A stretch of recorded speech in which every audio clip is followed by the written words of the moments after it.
चीन की राजधानी बीजिंग में नए किंग की ताजपोशी के जश्न की तैयारी हो रही है।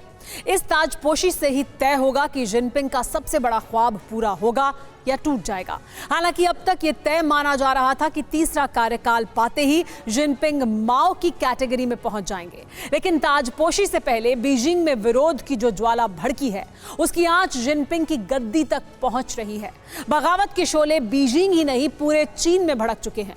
हालात ऐसे हैं कि इस इनकलाब को दबाने के लिए 14 लाख लोगों को गिरफ्तार किया जा चुका है।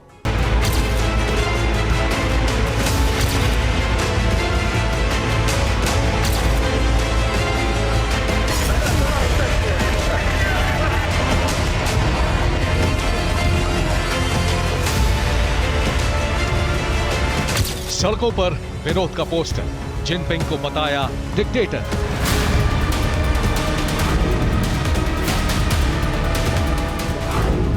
पुलिस को जिनपिंग का ऑर्डर, पकड़े जाएं एक एक प्रोटेस्टर।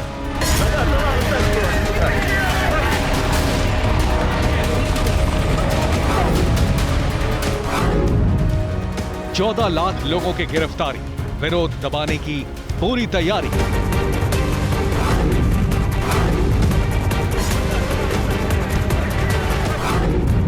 कदम कदम पर पुलिस की तैनाती, दुनिया देख रही शी की तानाशाही।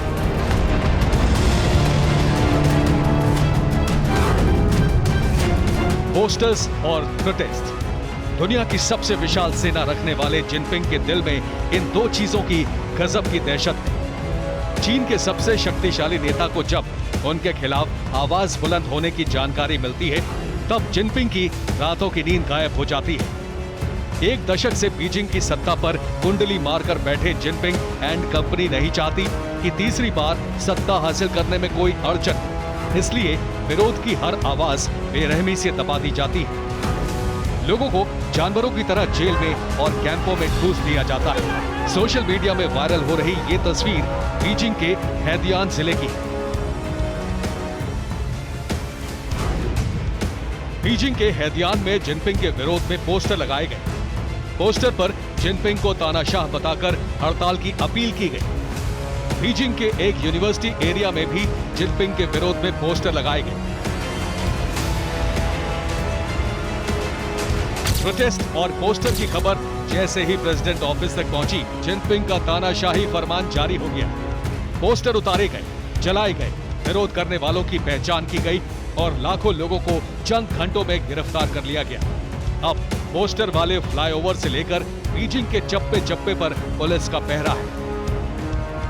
हर छोटी बड़ी वायरल होती खबरों पर नजर रखी जा रही है। दुनिया में किसी तरह के प्रोटेस्ट की खबर लीक ना हो, इसके लिए तरह तरह के तिकड़म किए जा रहे हैं। आपको ये जानकर हैरानी होगी कि चीन में अब तक 14 लाख लोगों की गिरफ्तारी हो चुकी है। जून से ही विरोध करने वालों की पहचान की जा रही थी।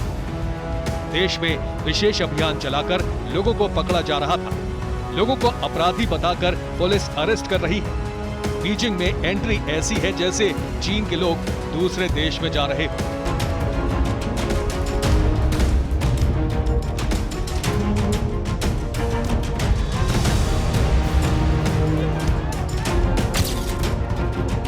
शी की बौखलाहट की वजह हम आपको बताते हैं। इन पोस्टर्स पर लिखा गया है कि कोरोना जांच नहीं, हमें खाना चाहिए।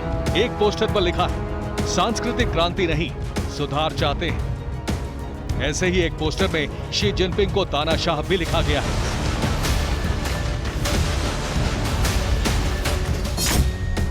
चीन में लोगों की जिनपिंग और सरकार से नाराजगी की पहली वजह जीरो कोविड पॉलिसी है। चीन में विरोध प्रदर्शनों की शुरुआत जून में ही हो गई थी, जिसके बाद कोविड के नाम पर चीन में कई कैंप बना दिए गए और लोगों को उसमें जबरन कैद करना शुरू किया गया। माँ, खाना क्यों नहीं बना? मुझे भूख लगी है, जल्द खाना मिलेगा। माँ, मुझे बहुत भूख लगी है। ये चीन के कोविड कैंप है। यहाँ करीब 10,000 बच्चे हैं। छोटे बच्चों को माँ के साथ रखा गया है। सुनिए कैसे एक बेबस माँ अपने मासूम बच्चे को दिलासा दे रही है।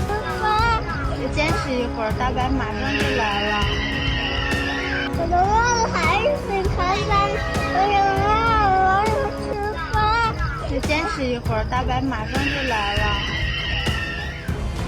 वीरान मैदान में छोटे छोटे कमरे देखिए, हर तरफ सन्नाटा है। देखने में ये कंसंट्रेशन कैंप लगता है। ऐसी जेलनुमा कोठरी में चीन के लोगों को आइसोलेट किया जाने लगा। अपार्टमेंट की एंट्री पर खास मशीनें लगा दी गई। अब घर में एंट्री के लिए जेल जैसे नियमों से गुजरना होता है। मशीन से कौन कितनी देर बाहर रहा, इसका हिसाब रखा जाता है।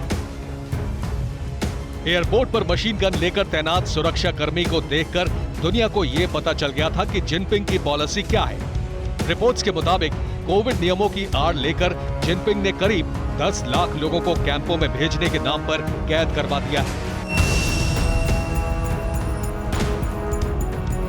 अब 3 महीने पहले की तस्वीर देखिए। चीन में जबरदस्त प्रदर्शन हो रहे थे। तब तानाशाह बन चुके जिनपिंग ने विरोध को दबाने के लिए सेना और टैंकों को भेजा था।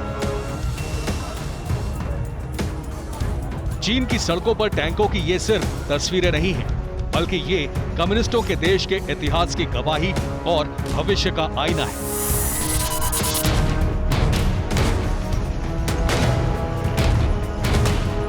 ये किसी जंग की तैयारी नहीं थी, बल्कि जिनपिंग के शागिर्दों ने अपने ही लोगों पर टैंक चढ़ाने की तैयारी कर ली थी। बीजिंग से लेकर हेनान तक में गृह युद्ध के हालात थे।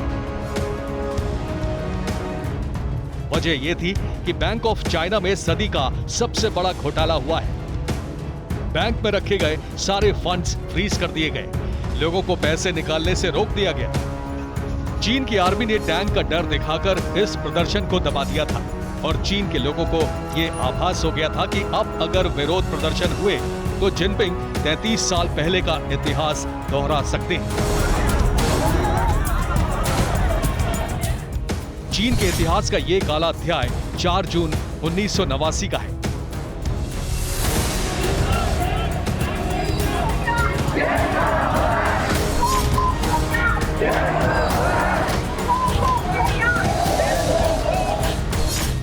जब देश के तियाननमेन चौक पर लोगों को टैंक से कुचल दिया गया था, अंधाधुंध फायरिंग की गई थी। चीन में पिछले 5 महीने से जो हो रहा है, उससे साबित हो चुका है कि जिनपिंग के तीसरे कार्यकाल के साथी और ज्यादा निरंकुश हो जाएंगे और चीन को चुपचाप सब कुछ सहन करना होगा। जैसा जिनपिंग चाहेंगे, चीन में वही होगा। Bureau report, TV9 Bharat.